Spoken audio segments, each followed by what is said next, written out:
Jérémie 1, verset 11.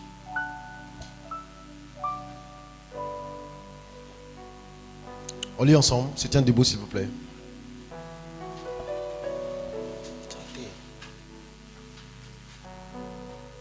1, 2, 3. La parole de l'Éternel me fut adressée, ces mots. Que vois-tu, Jérémie? Je répondis, je vois une branche d'amandier. Et l'Éternel me dit, tu as bien vu, car je veille sur ma parole pour l'exécuter. Amen.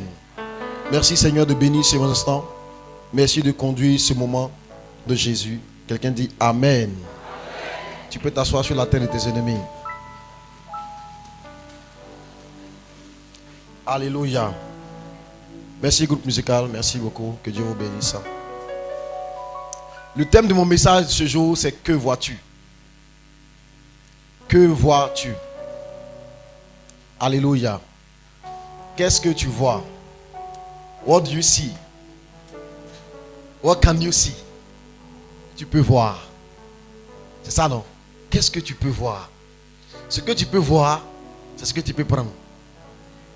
Il peut avoir de l'argent à la maison. Maman va te dire, va à la maison. Il faut regarder dans mon tiroir là. Il y a l'argent dans mon tiroir gauche. Et puis tu peux ne pas voir. Et puis la faim peut te limer même. Tu peux souffrir de faim. Pas parce qu'il n'y a pas l'argent à la maison, parce que tu n'es pas capable de voir. Ce que tu ne vois pas, tu ne peux pas prendre. Tu ne peux prendre que ce que tu peux voir. Il peut y avoir une jolie fille ici à Abdevie, la femme de tes rêves, mais tu ne la vois pas. Amen. Il peut y avoir un gars frais ici pour toi, mais tu ne le vois pas. Tant que tu n'as pas vu, tu ne peux pas toucher. Tu vois de quoi il parle? Tant que tu n'as pas vu qu'il y a une offre d'emploi quelque part, tu ne peux pas postuler. Tu arrêtes comme ça dans le quartier. Parce que tu ne vois pas. Que Dieu ouvre tes yeux ce jour. Amen. Que le Seigneur ouvre tes yeux. C'est la question que le Seigneur pose à Jérémie. Il dit, Jérémie, que vois-tu? Que vois-tu? Jérémie dit, je vois une branche d'amandier. Et Dieu lui répond, tu as bien vu. C'est-à-dire, non seulement, il y a des gens qui ne voient pas, mais il y en a qui voient puis ils voient mal. Il y en a qui ne voient pas bien. Il y en a qui voient des solutions en problème. Il y en a qui voient des problèmes en solution. Il y en a qui voient des jolies filles, ils les voient ça en femmes de mariage. Or, c'est femmes de nuit. Souvent, on ne voit pas bien. Il y en a qui voient agro-business, ils voient ça comme quelque chose qui va enrichir. Or, c'est problème. C'est prison. Alléluia. Que voit? Aide-moi. Que voit? Amen. Tu dois voir. Tu dois bien voir ce que tu vois. Alléluia. Je vais ouvrir tes yeux. Je vais ouvrir tes yeux. Que tu vois. Tu vois les choses que Dieu a mis dans ta main. Que tu négliges. Les choses que tu as déjà. Que tu ne considères pas. Amen. Il y a beaucoup de choses que Dieu nous donne. Mais que nous ne considérons pas. À laquelle nous n'accordons pas souvent de l'importance. Or, souvent, la plupart du temps, les choses de Dieu ont des formes à laquelle on ne s'attend pas. Isaïe chapitre 53, verset 1. Isaïe 53, verset 1. La Bible parle de qui là-bas? La Bible parle de qui? Jésus. Qui a cru à ce qui nous était annoncé? Qui a reconnu le bras de l'Éternel? Donc le problème là, c'est que ce n'est pas le bras de l'Éternel, mais c'est le bras. Le problème, c'est sa capacité à le reconnaître. Qui a cru à ce qui nous était annoncé? Qui a reconnu le bras de l'Éternel? Notre capacité à reconnaître le bras de Dieu. Notre capacité à reconnaître que Jésus était le Fils de Dieu, le Sauveur du monde. C'est ça qui va faire que tu vas bien te comporter avec lui. C'est ça qui va faire que tu vas saisir la grâce à laquelle il est venu. Tu dois voir. Tu dois voir. Avance. Il s'est élevé devant lui comme quoi? Une faible plante. Comme un rejeton qui sort d'une terre desséchée. Il n'avait ni beauté, ni éclat. Pour faire quoi? Pour attirer quoi? Le regard. Les choses de Dieu n'attirent pas le regard. Les choses de Dieu sont des choses qui sont banales. sont des choses qui sont bénignes, des choses insignifiantes. C'est des choses qui n'attirent pas le regard. La plupart du temps, quand Dieu intervient, l'intervention divine n'attire pas le regard. La plupart du temps, c'est des choses qui ne signifient rien. Dieu peut te donner un 20 000, 20 000. Temps normal, ça n'a pas fait ton week-end, quoi, tu vois. Mais dans 20 000, là, il y a l'intervention de Dieu. Tu dois apprendre à considérer les petites choses que tu as. Tu dois apprendre. Et tu dois apprendre à voir autrement les choses que Dieu met dans ta main. Tu dois apprendre à voir autrement les choses que tu as. Les hommes que tu as. Les personnes que tu as dans ta vie. Tu dois apprendre à discerner. La Bible dit que Moïse était un enfant qui était divinement beau. Ça veut dire que sa beauté n'était pas naturelle. Tant que tu n'as pas les yeux, tu ne peux pas savoir que l'enfant il est beau. Donc tu peux le négliger, le mépriser. Tu peux le voir comme un enfant qui pleure sur le fleuve, qui n'a pas de parents. Un enfant qu'on peut abandonner. Cependant, il transportait le salut de tout un peuple d'Israël. Alléluia. Il y a des hommes que tu rencontres en ville qui n'ont ni beauté, ni éclat pour attirer ton regard. Ils ne sont pas grands de taille, ils n'ont pas de tableur de chocolat, puis ils ne sont pas beaux. Oh, en réalité, transporte la grâce. Amen. Je racontais cette histoire ici, où il y a ce jeune homme-là que Dieu a béni vraiment et il voulait se marier. Alors il a décidé de choisir une femme qui allait vraiment l'aimer lui-même et pas son âge et pas sa poche. Alors il continue de s'habiller normalement, il vient à l'église normalement, il est assis, il cause, il participe aux réunions. Et il a vu une soeur. Il dit certainement celle-là, vraiment ça va être la femme de ma vie. Amen. Donc après le culte, il va vers elle, il la taquine un peu. Bon, elle le salue, mais sans plus quoi. Parce qu'il n'avait ni beauté, ni éclat pour attirer son regard. La plupart des ceux qui sont ici, qui vous demandent quel genre d'homme vous voulez. Pasteur, je veux un gars beau de visage, grand détail, qui a les tablettes de chocolat. En fait, en réalité, si tu n'étais pas pasteur, moi-même là, si tu n'étais pas marié, je suis déjà éliminé chez toi. Moi, ma femme m'a épousé par la grâce.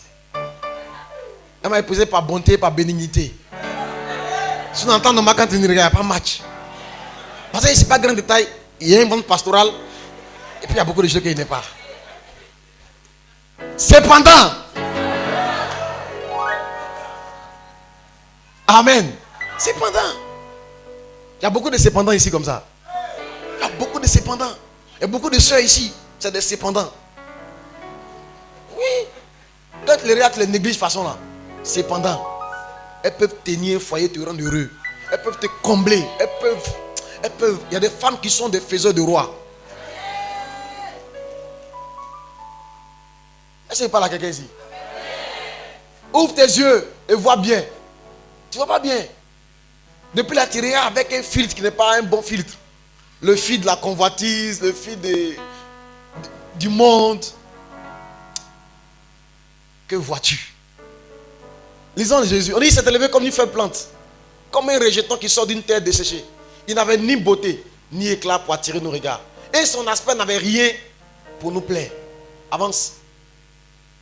Méprisé et abandonné des hommes. Homme de douleur, habitué à la souffrance. Semblable à celui dont on détourne le visage. Il y a des gens, quand tu prends les yeux là, tu enlèves tes yeux en même temps. Oui, parce que tu vois, si tu regardes trop, soit tu as vomi. C'est un peu gênant. Oui, soit il a Apollo, mais la dague, toute la bouche. Donc quand tes yeux croisent. Bonjour frère. Bonjour voisin. On te dit ça peut être contagieux, il ne faut pas trop regarder. Et puis tout à l'heure, tu as mangé ton foutou. Donc si tu regardes trop là, ça a pris de te faire vomir là-bas. Semblable à celui dont on détourne le visage. Nous l'avons dédaigné. Ça veut dire méprisé. Nous l'avons fait de lui aucun cas. Jésus, sa situation ce n'était pas un cas qui intéressait les gens. Un jeune charpentier qui était au quartier, c'est tout. Pas plus que ça. Il n'est pas fort. Tu peux prendre même crédit chez lui. Il fait ton tabouret puis tu ne payes pas. Oui, c'est là comme ça. Jamais quelqu'un va venir le doigt. Bonjour Jésus, viens, on parle un peu de Dieu. Non, c'est juste un charpentier. Lui-même, son père est charpentier. C'est une famille de charpentiers, quoi. C'est vrai que quand on a arrêté Jésus, il n'y a pas quelqu'un qui allait plaider pour lui-même. C'est un faux type, un petit charpentier qui était à nous, qui réparait notre toiture. Et puis un coup, lui, il dit, il est le fils de Dieu.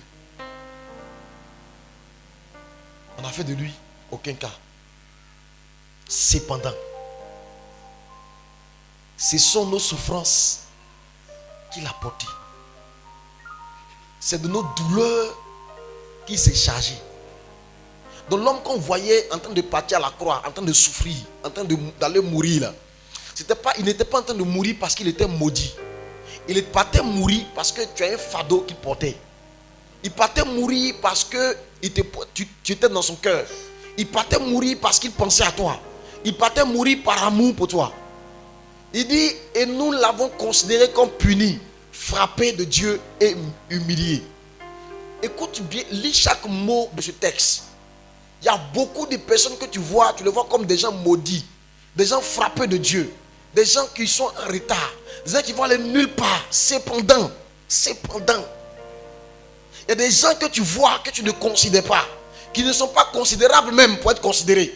Il y a des familles même, quand tu vois même dans le quartier, tu n'es jamais rentré là-bas. Parce qu'il n'y a rien d'extraordinaire là-bas. C'est une famille qui est dans une cour commune bizarre, souvent, il n'y a rien. Cependant, je suis venu parler à quelqu'un aujourd'hui pour te dire, tu dois changer la façon dont tu vois les gens, que tu vois les choses. Parce que les choses ne se passent pas comme tu les regardes. Il y a un Dieu là-haut qui décide sur cette terre qui va être qui va être quoi. Qui décide qui va manger viande, qui va l'appeler os. C'est Dieu qui décide. Qui va être premier, qui va être dernier. C'est Dieu qui décide. Qui sera la tête, qui sera la queue. Amen. Quelqu'un me suit? Que vois-tu? Quand tu vois Jésus en train de marcher par là à la croix, vois-tu un brigand, un usurpateur? Ou un fils de Dieu? Que vois-tu? Quand tu vois ton fils à la maison, quand tu vois de façon ta fille est compliquée, vois-tu une fille compliquée qui va rater son mariage? Ou bien vois-tu un célèbre avocat demain qui ne va jamais laisser le dossier? Que vois-tu?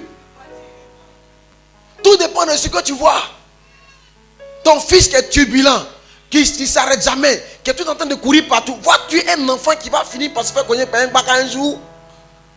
Ou bien vois-tu un futur sportif de haut niveau? Que vois-tu? Tout dépend de ce que tu vois. Tout dépend de ce que tu vois. Dans chaque situation qui arrive, il y a toujours un angle sur lequel tu peux regarder. Aucune situation n'est figée pour Dieu. Écoute-moi bien. Aucune situation n'est figée pour Dieu. Même l'enfant que tu as eu au lycée, et puis tu vois que ça c'était un péché là. Demain il peut devenir le président pour sauver le pays.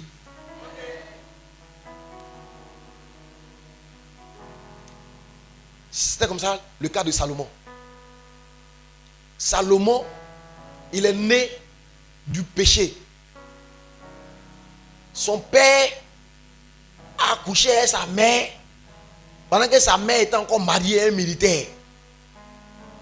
Et finalement, elle est tombée enceinte. Et on a estimé que le mari actuel de son papa là, de sa maman là, s'il est au courant, c'est pas bon. Donc son père a fait tuer ce monsieur. Donc Salomon, c'est un enfant même du sang. Un enfant indigne. Mais quand Dieu devait choisir ce c'était pour David, Dieu a laissé les Absalom, tous ceux qui étaient là, qui étaient dignes du trône. Et puis il a jeté un regard sur Salomon.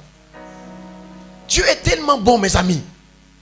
La Bible dit toutes choses concourent au bien de ceux qui aiment Dieu. Dieu est capable de faire conquérir toutes choses à ton bien. Même les erreurs que tu dis que j'ai commis une telle erreur et puis tu ne te pardonnes pas. Dieu est capable de prendre dans cette erreur-là, quelque chose de bien va t'arriver dedans. Pasteur m'avait nous raconter l'histoire quand il allait en Malaisie. Il dit qu'il était en vacances avec sa famille et puis il a fait par négligence, il n'a pas rempli les papiers de sa fille. Ils arrivent à l'aéroport, on dit non, elle ne peut pas embarquer.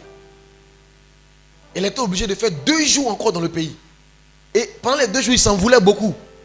Il dit, mais j'ai été négligent, moi-même, je suis comme moi-même. Je suis un pasteur, mais il fait des trucs.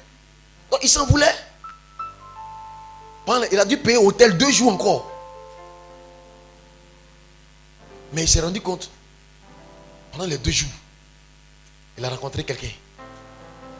Cette erreur qu'il avait faite, cette négligence qu'il avait faite, où lui-même il s'en voulait, pendant les 2 jours il est resté, il a rencontré quelqu'un. Il dit, il a rencontré 2 personnes. Et il y a quelqu'un qui l'a reconnu. Il dit, you are Pastor Mohamed from Ivory Coast.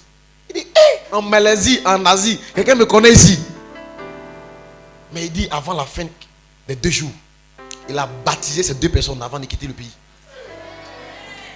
Même les erreurs que tu as faites, les mauvais choix que tu as faits, Dieu est capable de les retourner. En fait, tout dépend de la façon dont tu vois les choses. Comment vois-tu les choses? Je vais te présenter quelques images pour que tu puisses, on va ensemble regarder ton angle de vue de tout ce qui t'arrive. Là, comme si tu es prête, on part pour la première image. C'est bon? Alors, dis-moi ce que tu vois.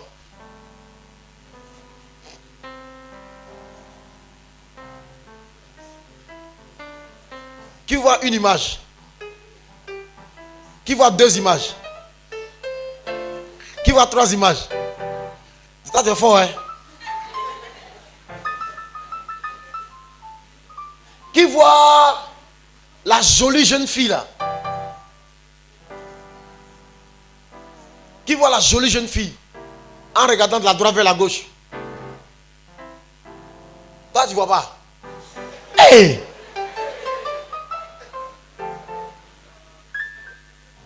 Tu vois pas la jeune fille là?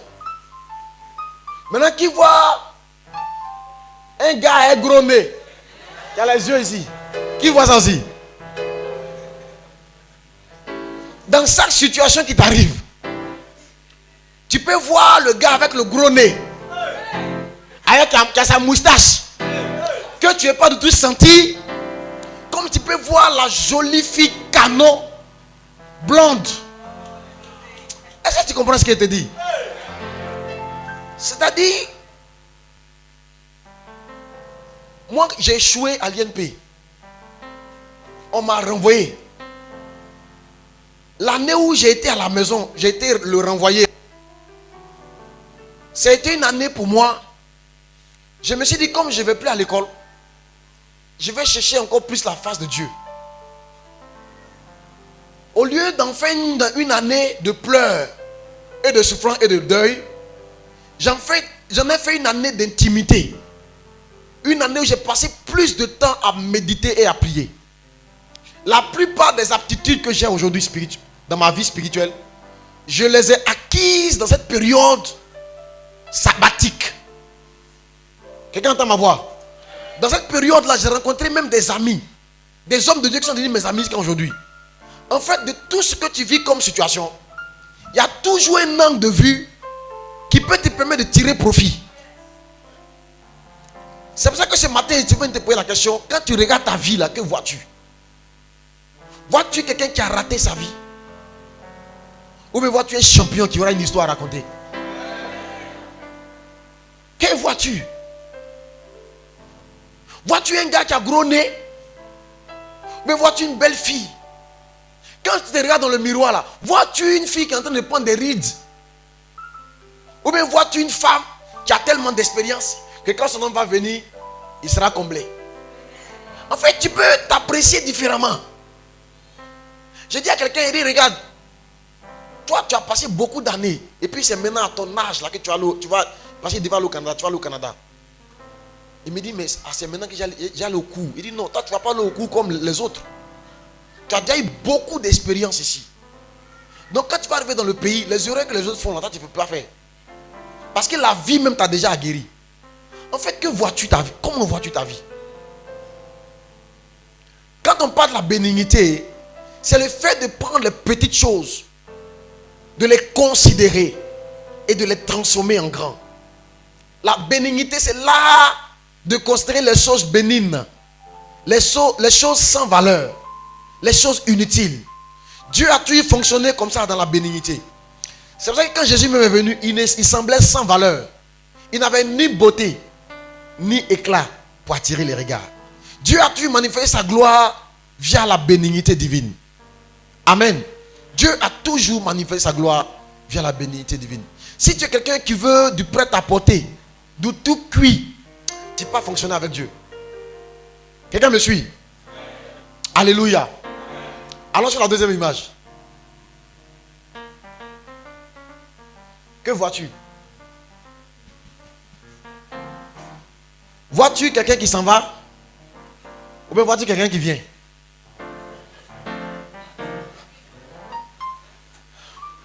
Qui voit un monsieur qui a mal au pied qui s'en va?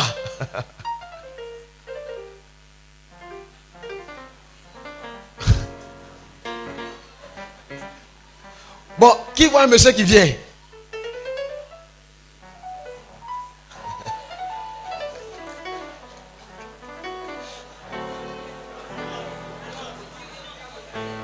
Il rentre ou il sort?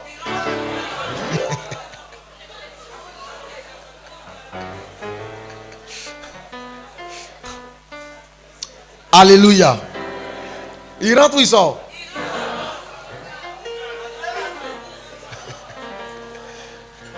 Amen. Tu vois que on ne peut pas tous être d'accord. Mais tu choisis l'angle sur lequel tu veux voir la chose. Vois-tu quelqu'un qui te quitte ou bien quelqu'un qui arrive dans ta vie? Lorsque quelqu'un quitte ta vie, vois-tu comme un départ ou la naissance d'une nouvelle ère pour toi? Tout dépend de l'angle sur lequel. Lorsque un gars te laisse et puis te met dans un gourmet traumatisant. Il y a des gourmets où tu passes dans la rue. Tu vois ce genre de gourmet là? Lui là même ça cause des trucs. C'est moi-même là. On dit bonjour madame. Il dit ouais bonjour. Ouais. Il y a des gens de gourmets. Ou bien tu vois il y a des gourmets où tu perds ton travail. C'est-à-dire ton cœur est blessé. Tu marches dans la rue mais tu vois pas. C'est genre de gourmet là. Vois-tu que tu es en train de perdre ta vie? Ou bien c'est pas donner l'occasion de marcher vers quelque chose de nouveau. Tout dépend de ce que tu vois. Quelqu'un me suit? Troisième image.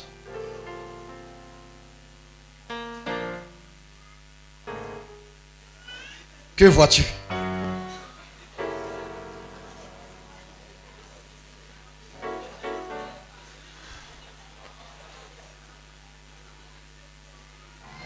Qui voit une image?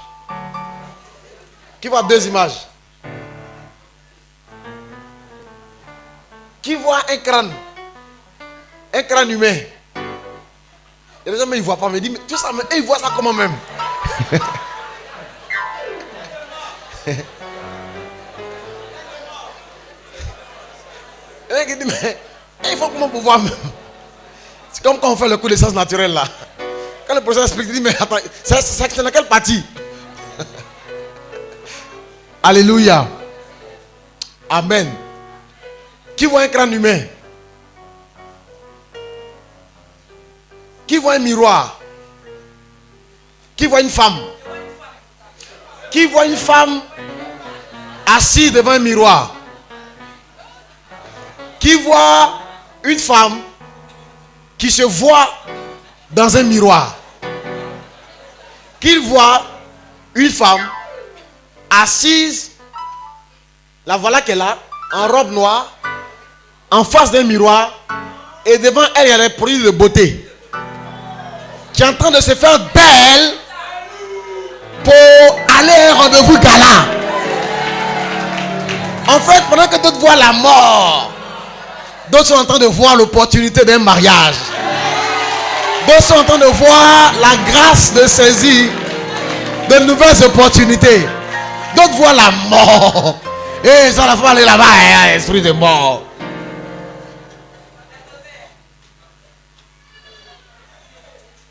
Toute situation, toute chose concourt.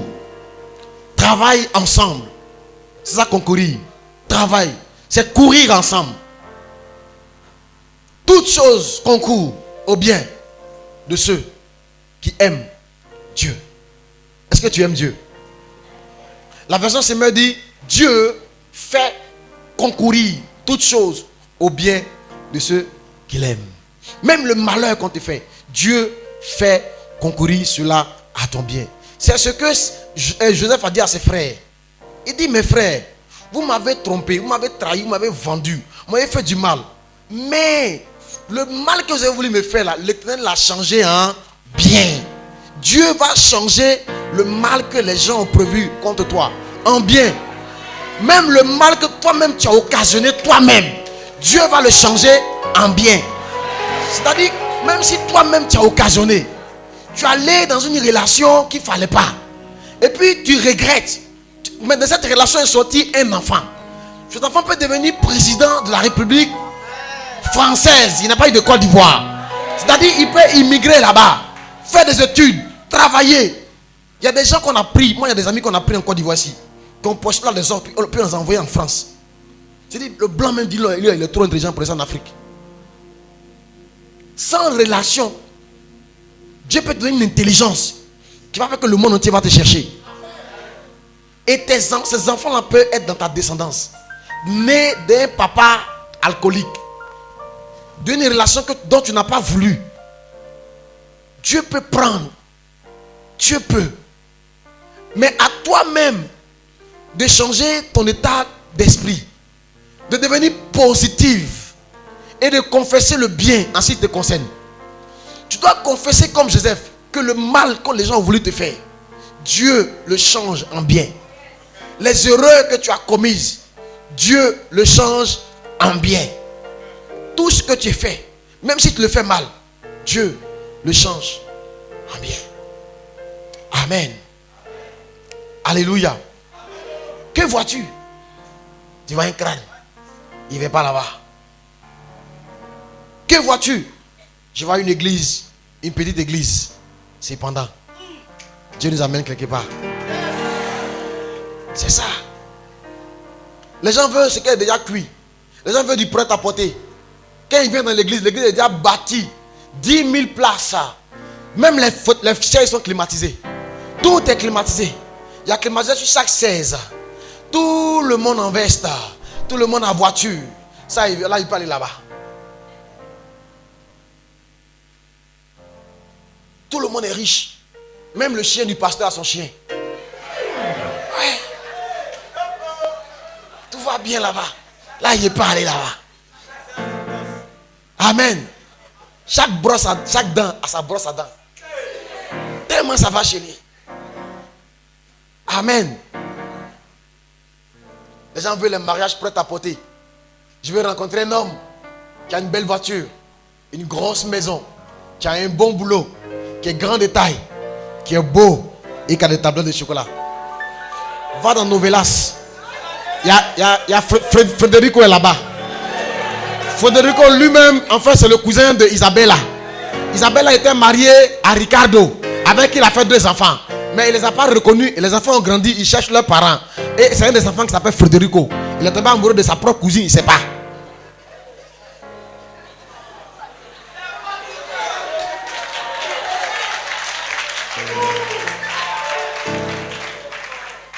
Ça, tu peux aller regarder ça. Tu vas trouver Federico là-bas. Mais Abigail ici, hey! Il s'est élevé devant lui comme une feuille plante. Dieu va faire lever devant toi comme une feuille plante quelqu'un.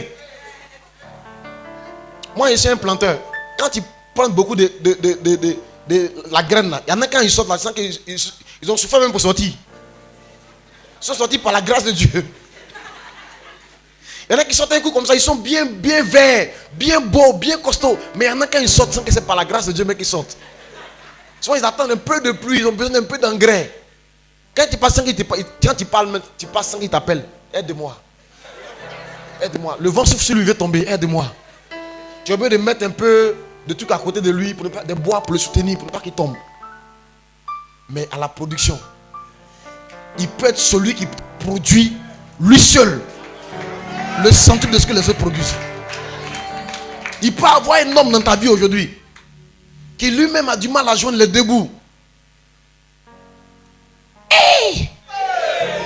Comment le vois-tu? Parmi tous tes enfants, remarque bien, tous tes enfants, c'est celui que tu insultes le plus qui va réussir. Celui dont tout le monde dit qu'il ne va pas réussir. Tout le monde est prêt à lui là. Non, quand même. Le papa de David, quand le prophète est venu oindre ses enfants, il n'a même pas appelé David. Il a fait passer tout le monde. C'est quand le prophète a dit, mais attends, c'est ça tous les enfants qui sont là. Sinon, ceux-là, Dieu ne les a pas choisis. Ça, le prophète dit, il reste le dernier, lui, il embrousse là-bas. Il surveille les animaux. Allez l'appeler. C'est le prophète même qui a dit, allez l'appeler. Papa, il n'a pas dit, allez l'appeler. Tu peux être l'oublié de ta famille. C'est pas grave. Mais toi-même, quand tu te marches, regarde-toi autrement. C'est David là, qui au départ disait, je suis né dans le péché. Il a fini par dire, Seigneur, je te loue de ce que c'est une créature si merveilleuse. Tu dois changer ton regard avec toi-même. Tu dois t'aimer toi-même. Aime ta taille, ta taille. Tu as une taille de couturier, il faut aimer ça. Si tu es tailleur aussi, aime ça. Aime ton nez, ton nez. Que vois-tu quand tu regardes ton nez? Vois-tu un frigo? Ou bien, qu'est-ce que tu vois?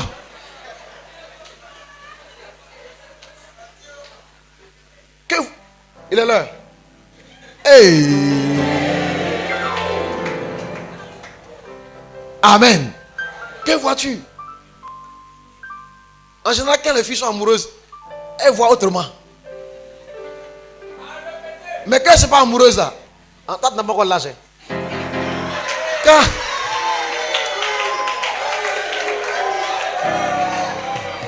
il entend se cacher, c'est un élève, il dit à répéter. Sois délivré. Il y avait un gars dont les filles se moquaient à l'église. Tout le temps, elles se moquaient à l'église de lui. Et puis, à un moment donné, il a commencé à sympathiser avec l'une d'elles. Et elle a vu que c'était un gars quand même sympathique. Donc, dans les échanges, au fur et à mesure, finalement, elle est tombée amoureuse. Maintenant, elle est en groupe avec ses copines. Quand le frère là, il passe, les autres se moquent. Hey, comment quelqu'un peut avoir une narine comme ça? Et puis elle dit, regardez, narine qu'elle a là. Ça c'est bien. Au moins si on est dans l'ascenseur, on est coincé, lui peut respirer bien. Un jour, le gars passait. Le fait, il y en a qui dit, mais il a une grosse tête quand même. Elle dit, regardez, de toute façon, sa tête est grosse là. Son cerveau est grand. Oui, il peut beaucoup, il est très intelligent. En fait, quand tu es amoureux, ton regard change. Que Dieu te donne un amour tellement grand que ton regard va changer sur les gens. Que vois-tu? Il y a des choses qui peuvent t'empêcher de voir. Il y a des choses aussi qui peuvent t'aider à mieux voir. J'ai souligné 4 choses qui peuvent t'aider à mieux voir. Le temps étant parti, je ne vais pas te parler de 4 choses. Je vais te parler peut-être d'une chose ou de 2 choses. De parler de combien? Des 4. Il faut voir. Église où le peuple demande la parole. Il faut acclamer Jésus pour toi.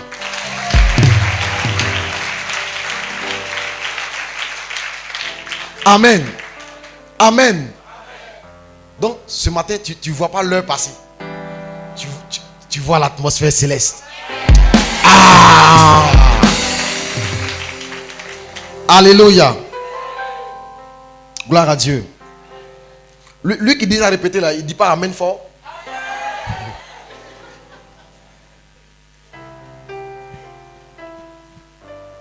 La première des choses pour voir,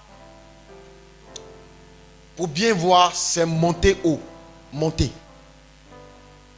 Tu sais, si tu es en haut, tu vas voir les choses arriver. Apocalypse chapitre 4, verset 1. Après cela, je regardais et voici une porte était ouverte dans le ciel. La première voix que j'avais entendue, comme le son d'une trompette, et qui me parlait, me dit, monte ici. Et je te ferai voir ce qui doit arriver. Monte ici. Monter ici. Ici c'est où? Ici c'est le ciel. Monter dans le ciel, c'est se rapprocher de Dieu. Quitter la terre pour aller vers Dieu. Donc la première des choses qui peut te faire voir, c'est d'aller dans la présence de Dieu, de vivre l'intimité avec Dieu.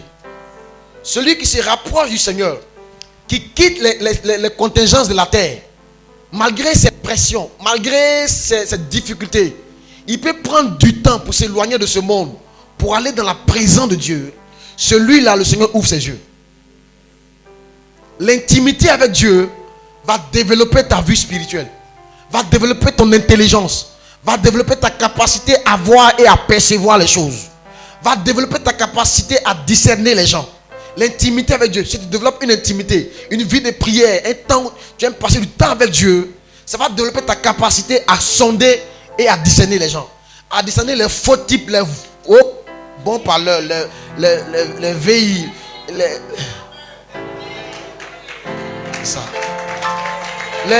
diables, les sirènes des eaux. Tu vas les discerner. Écoute-moi, parmi les hommes qui marchent dehors, il y en a qui sont des démons. Un jour, Jésus a appelé Pierre.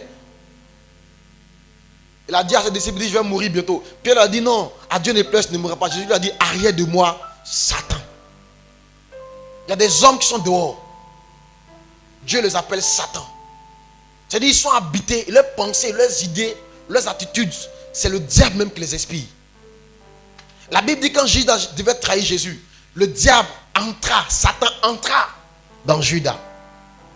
Donc Judas vivait sa vie comme ça, mais en lui-même, il était habité par Satan. Tu dois avoir les yeux pour discerner ces personnes et t'éloigner d'eux. Il y a des gens qui vont vouloir t'introduire dans des commerces, dans des investissements, mais sur le champ, ils sont Satan pour toi. Ils vont te conduire dans un endettement qui va te prendre au moins 15 ans de ta vie. Tu dois avoir le discernement.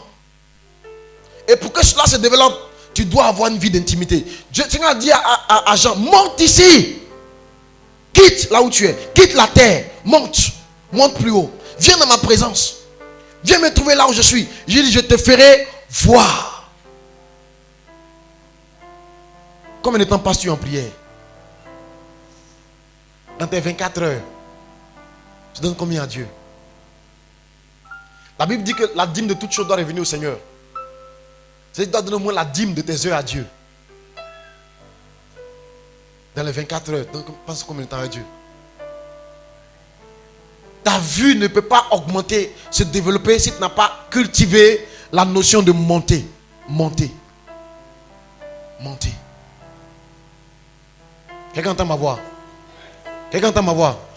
Quelqu'un est prêt à monter? Monter vers le Seigneur. Alléluia. La deuxième chose qu'il faut pour développer sa vue, c'est élever Jésus. Alléluia. Élever Jésus. Jean chapitre 8, verset 28. Jésus donc leur dit, quand vous aurez élevé le Fils de l'homme, alors vous connaîtrez ce que je suis. Tu vas me connaître, savoir qui je suis. Tu vas me connaître si tu me lèves. C'est ce que Dieu dit. Quand vous aurez élevé le Fils de l'homme, vous allez connaître qui je suis. L'élévation te donne accès à la connaissance de Dieu. Ça va te faire connaître Dieu. Tu vas voir qui il est. Tu vas sentir sa puissance. Tu vas sentir sa main. Il dit quand vous aurez élevé le Fils de l'homme. Tu dois avoir une vie d'élévation. Tu dois passer du temps à élever Dieu. En t'élevant plus haut. Toi-même dans ta maison, tu te lèves la nuit. T'élevant plus haut. Pendant que tes voisins ronflent. En t'élevant plus haut. Il y a des voisins quand ils ronflent là. Ils sont chez eux, mais tu entends leur voix ici. Chaque nuit, ils font concert pour le quartier. T'élevant plus haut. Mais toi, la nuit, tu sais que tu dois donner la dîme à Dieu. Tu as 24 heures. Tu dois donner la dîme à Dieu. Si la nuit, tu peux pas passer 2 heures parce que tu dois aller le lendemain au travail, tu passes au moins 1 heure.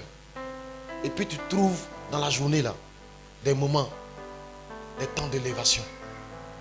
Quel que soit le challenge que tu traverses, dans cette situation, élève Dieu. Élève-le. Donne-lui gloire, donne-lui honneur. Chante ses louanges. Élève-le. l'élévation produit la puissance. L'élévation fait que Dieu se montre. Il dit quand vous aurez élevé le Fils de l'homme, vous allez connaître. Vous allez connaître. Quelqu'un entend ma voix?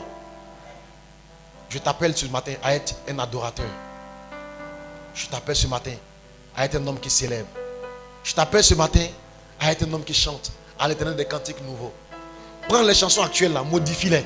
Fais-en tes chansons à toi. Et puis chante-les. Chante-les de sorte que ton adoration monte vers le Seigneur. La Bible dit Dieu siège au milieu des louanges de son peuple. Dieu siège, ça veut dire Dieu est un roi. Donc Dieu ne siège pas sur un banc. Dieu siège sur un trône. Et le trône de Dieu se trouve là-haut, dans le paradis. Donc quand on dit Dieu siège au milieu des louanges, ça veut dire quand tu te mets à louer, à adorer, le trône descend pour que Dieu siège dessus. Il vient siéger sur ta situation. Siéger pour trancher par rapport à ta vie. Il vient siéger pour juger ceux qui t'ont fait du mal. Il vient siéger pour juger toutes les affaires que tu avais apportées devant lui. Dieu siège dans la louange. Si tu as des affaires importantes, tu as des sujets de prière importants, tu as des dossiers importants, fais siéger Dieu pour toi. Au travers de ta louange et ton adoration, fais-le siéger. Commence à l'adorer. Il va descendre avec son trône. Oh, la Bible explique dans l'Apocalypse que le trône de Dieu est entouré d'un arc-en-ciel. Et autour du trône, il y a 24 vieillards qui se prosternent.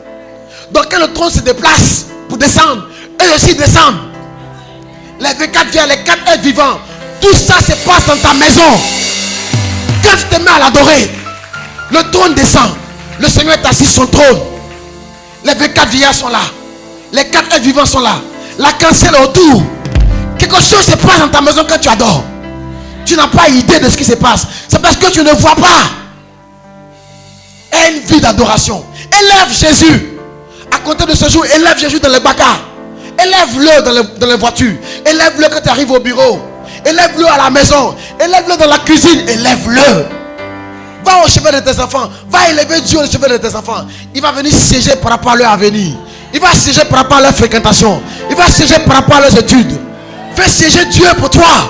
Fais-le siéger par ta louange, par ton adoration. Il siège au milieu des louanges. Au milieu. Fais siéger Dieu. Chante à l'Éternel des cantiques nouveaux. Mon ami, on ne paye pas pour ça, c'est gratuit. Tu as une bouche et tu as une belle voix. Une voix que Dieu aime. Même si les hommes ne s'aiment pas, on s'en fout. Dieu aime ta voix, ça qui compte. Chante pour lui. Élève-le. Ta père te dit, à l'école là, tu n'as pas encore payé. Hein? Tu chantes encore plus. Oh, tu es excellent et puissant, notre Dieu. Pasteur Mamadou Karambiri est arrivé à l'aéroport de Londres. Il n'avait pas de visa. Il arrive à l'aéroport. Il n'y a pas de visa. Les blancs disent, mais tu as fait comment pour arriver ici? Il a commencé à chanter. Rabababa Shenta. Le cabra suko machenta. Le gars dit quoi? Rika mayan sabros. Ayayayaya yento koruba santa broche. Le gars ouvre son passeport. Il voit qu'il y a dedans une lettre d'invitation. Il est venu à une conférence des pasteurs. Il dit, mais vous n'avez pas de visa. Sir, there is no visa. Why are you going? Il dit, Rabba Kanto Machenta. La Kabababa Senta Brasoko. En temps, il y a des gens qui sont venus de Nigeria. On les a mis tous à part. Il y a des gens qui sont derrière lui. Ils attendent leur tour. Depuis le monsieur ne bouge pas. On demande ses papiers. Lui, il dit Rabba Baba Soko Machenta. Le gars a pris son passeport. Il n'est pas dit voir son chef. Donc lui, de là où il a arrêté, parce que Mamadou Kambil, là où il a arrêté, il voit le gars là, et son chef. Il le voit dans la vitre. Et puis il voit les deux en train de discuter. La discussion est devenue très très forte là-bas. Lui, il est là-bas, il continue. Parce qu'il faut que Dieu vienne siéger. Il faut que le trône descende. Il y a une conférence mondiale des pasteurs. Et Dieu lui a dit de venir suivre la conférence. Il n'est pas venu de lui-même. La vie chrétienne, souvent, ça descend à la folie, mon frère. Une fille qui a 25 ans n'a pas de gars, c'est la folie. Surtout quand tu as tous les atouts. Tu as une masse monétaire, tu as une inflation, tu as tout, tu as des avoirs, tu as des... Tu vois de quoi il parle? Kayanta Rabaso, Shibro Sakabaya. Quelqu'un m'a dit, mais toi tu n'as pas de copine. Il dit, non, moi, je n'ai pas de copine. J'ai une copine à la maison, elle est trop jolie. Il dit, il ne croit pas. C'est une femme, elle dit, il ne croit pas. Il dit, pourquoi? Je dis, c'est pas possible. Un jour, il m'a dit, toi, tu es jolie. Hein? Il dit, c'est vrai. Il y a une qui est à la maison, elle est plus jolie que moi. Si fan d'elle. Elle m'a bassé.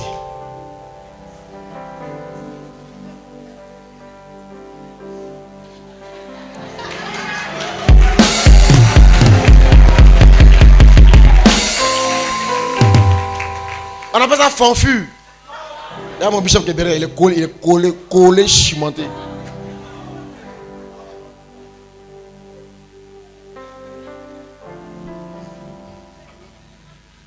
C'est pas beau ça. Hein? Quand tu vois le couple chrétien, c'est pas beau. C'est pas chic. Que Dieu te fasse entrer dans la grâce du mariage. Amen. Finalement, ils sont revenus trouver passer Madi Karambiri. Et même, ils sont allés cacheter un visa là-bas, puis ils ont envoyé. Tu veux expérimenter le miracle avec Dieu? Ne joue pas avec l'élévation. Paul et Silas étaient en prison. Les mains étaient liées. On a mis leurs pieds même dans un tronc d'arbre. Les prisonniers de haute sécurité, on met tes pieds. Il y a un arbre où on a fait des trous dedans. On met tes pieds, puis tes mains sont dedans. Et puis ils sont enchaînés quand même, puis tu es couché là. Et la Bible dit toute la journée, on les avait flagellés. En Israël, on avait ordonné qu'on ne puisse pas chicoter un homme 40 coups. Donc chicoter les gens 40 coups moins 1. 39 coups. La Bible dit on les avait flagellés toute la journée. Mais pendant qu'ils étaient assis dans la prison, la Bible dit ils chantaient les louanges de Dieu. Et les autres prisonniers les entendaient. Donc ils ne chantaient pas doucement. On dit, c'est pas eux qu'on a frappé, on dit c'est eux. On dit on n'a pas bien limé sur les bouches là. Ça, ils continuent. Et ils chantaient. Oh,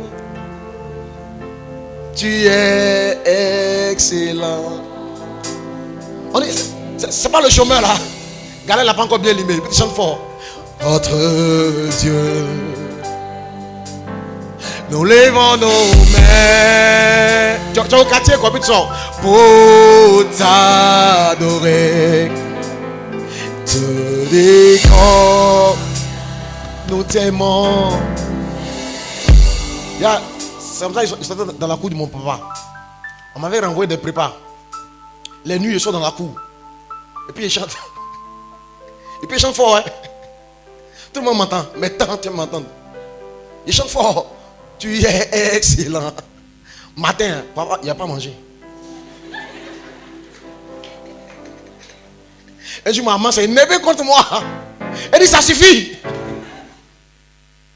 Ton affaire de Dieu va faire là. Va chercher travail la zone là-bas. On dit, il construit une maison pour elle.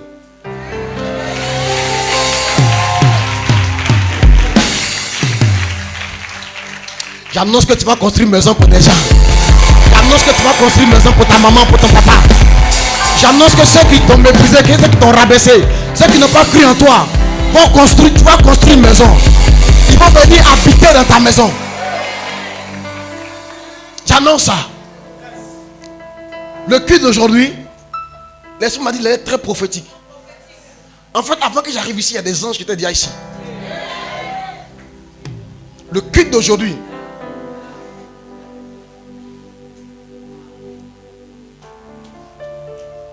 l'Esprit est en train de me montrer un livre. Il dit, il y a un livre qui est ouvert en ce moment. Et le Seigneur est en train de noter dans le livre la disposition du cœur des gens. Il voit ceux qui croient en cette parole. Il voit ceux qui croient, ceux qui écoutent cette voix, qui croient, qui sont en train de saisir quelque chose en ce moment. Je vois un livre. Dieu t'a envoyé ici pour faire quelque chose. Pour faire quelque chose pour toi. Aujourd'hui, il va faire quelque chose de puissant. Tu vas voir. Élève-le. Puissant. Puissant. Puissant. Tu vas voir la différence. Ça, c'est trop loin. Tu vas voir la différence. La différence.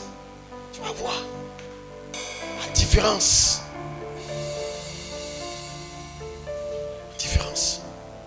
Le fils, quand on disait, tu aimes trop ça, tu cries trop. Tu construis sa maison, elle dort dedans. Le fils. La semaine là, il a appelé. Il dit, je ne serai pas la semaine prochaine, il va à Paris. Paris. Il dit, hein? Il dit, oui, il va à Paris. Il dit, tu vas faire quoi? Il dit, il va me promener. Et puis, il ne va pas sur les. Il va à ma biche royale.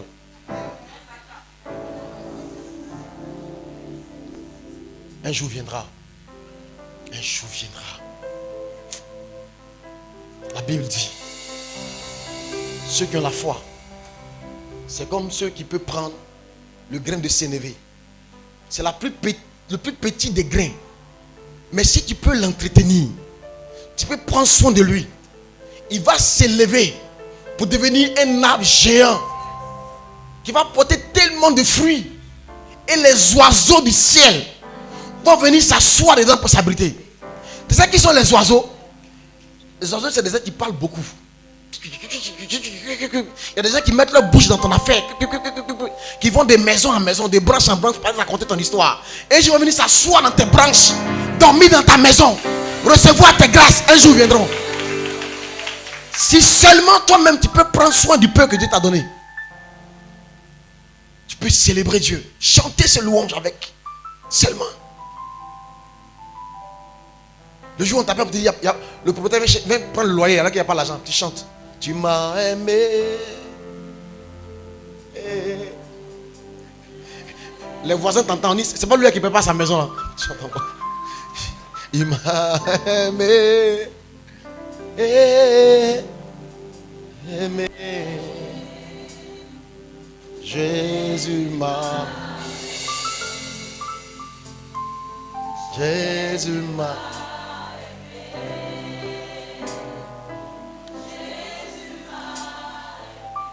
Alléluia. Quelqu'un entend ma voix? Acclame le Seigneur si tu entends ma voix.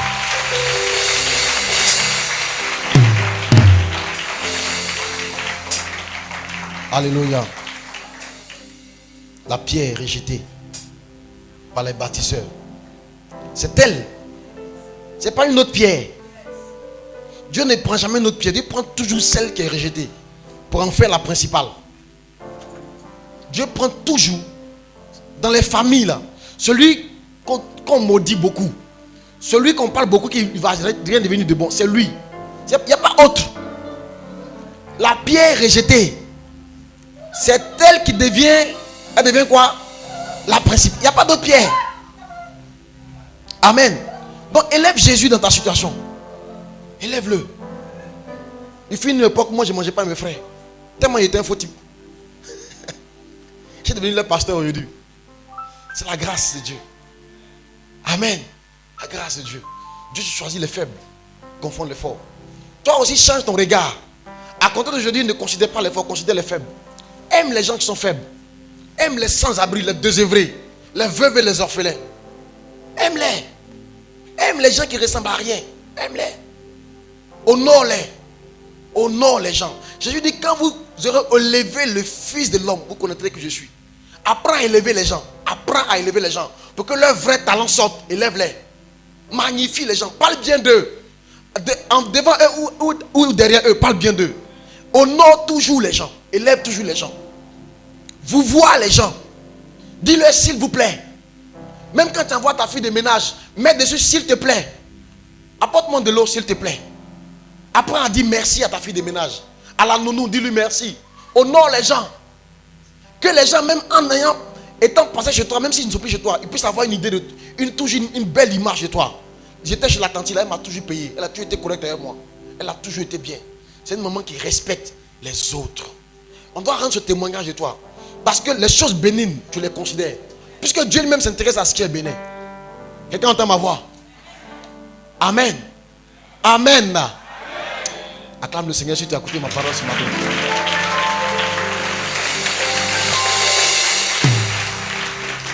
On va se tenir debout, on va chanter. Oh, tu tu es excellent et puissant, notre Dieu.